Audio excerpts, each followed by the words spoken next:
La prostitution est un sujet incontournable au XIXe siècle, tant dans la littérature que l'opéra et les arts visuels. Elle a été source d'inspiration pour des artistes divers très différents, des peintres académiques à ceux de la modernité en passant par les impressionnistes et les symbolistes. Le musée d'Orsay revient sur ce phénomène à travers l'exposition Splendeur et misère, images de la prostitution 1850-1910. Notamment à travers les maisons de tolérance ou alors les cafés-concerts, on peut vraiment dire que la prostitution faisait partie d'une culture du divertissement à l'époque. Il y avait même des guides spécialement destinés aux touristes de province ou aux touristes étrangers, notamment au moment des expositions universelles, qui indiquaient à ces touristes les lieux de plaisir. De même que les maisons closes étaient fréquentées par les hommes comme des lieux de sociabilité, où les hommes se retrouvaient entre eux pour y boire de l'alcool et y voir des femmes sans avoir nécessairement de relations sexuelles. La prostitution était alors autorisée mais contrôlée, surveillée. Il existait également une prostitution de rue qui était clandestine ou bien enregistrée. Et c'est tous ces multiples visages de la prostitution qui intéressent les artistes pour différentes raisons. Il y a toutes sortes d'artistes qui ont représenté la prostitution, ou plutôt les prostitutions, puisqu'il n'y a pas une forme de prostitution, mais différentes formes de prostitution et différentes manières de la représenter. Donc on a aussi bien des artistes académiques, comme Béraud par exemple, qui ne représentent pas de femmes nues, mais la prostitution sous couvert de scènes qui pourraient aussi bien paraître, d'ailleurs qui paraissent au regard du visiteur aujourd'hui assez anodines, mais qui sont truffées de sous-entendus que le public de l'époque pouvait tout à fait déceler.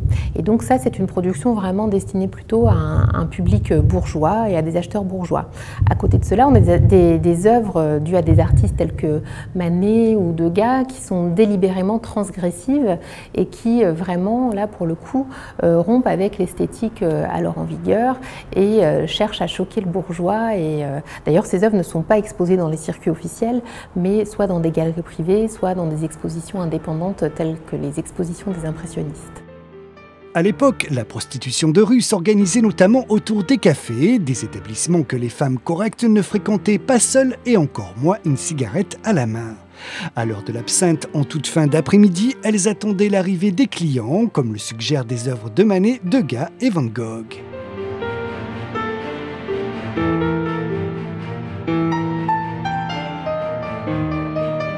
Le peintre qu'on associe le plus à l'univers des maisons closes et qui a entretenu une relation toute particulière avec les prostituées est sans aucun doute Henri de Toulouse-Lautrec.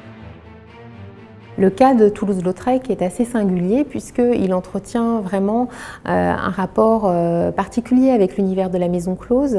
D'aucuns disent qu'il avait accès à ces lieux, à ces maisons de tolérance durant la journée alors qu'elles étaient alors interdites aux hommes avant la tombée de la nuit. Et ce lien particulier avec les pensionnaires de maisons closes transparaît dans ses œuvres où on ressent une certaine empathie avec ces modèles, ce qui n'est pas toujours le cas dans les autres tableaux. Les prostituées d'un autre genre sévissaient également dans les institutions comme l'opéra. L'opéra était un lieu de prostitution de haut vol sous plusieurs formes. Il y avait d'une part le bal masqué qui avait lieu chaque année au moment du carnaval et qui était un moment qui favorisait particulièrement les intrigues galantes, mais aussi les demoiselles de l'opéra que l'on connaît sous le nom de petits rats, qui étaient des jeunes danseuses souvent issues de milieux très modestes et qui recherchaient des protecteurs sous la forme des abonnés que l'on voit avec leur chapeau de haute forme et qui retrouvent les danseuses en coulisses ou bien au foyer de la danse. Comme on peut le voir dans le célèbre tableau L'Étoile. Dans l'arrière-plan, derrière la coulisse, Degas a représenté la silhouette d'un homme qui semble attendre la jeune danseuse, souvent issue d'un milieu défavorisé.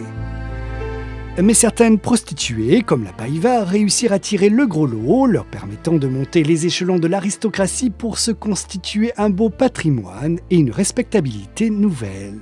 Car ne l'oublions pas, même si la prostitution était légale, les prostituées étaient souvent mal considérées. Derrière les scènes d'euphorie et de jouissance représentées par certains maîtres ou photographes, se cachait une toute autre réalité, magnifiée notamment par Picasso. Ce tableau de Picasso intitulé La mélancolie ou la femme au fichu est une sorte d'allégorie de la misère des prostituées, puisqu'il s'agit bien d'une prostituée qui est représentée ici dans la prison de Saint-Lazare. Saint-Lazare était à la fois hôpital et prison où on plaçait, souvent après des rafles qui étaient opérées notamment sur les grands boulevards, des prostituées atteintes de syphilis. Picasso a eu accès à Saint-Lazare grâce à un médecin de son entourage qui lui a permis de pouvoir représenter ces prostituées syphilitiques. Et cette image est donc très forte pour notre exposition qui montre tous les aspects que pouvait revêtir le phénomène de la prostitution à cette époque.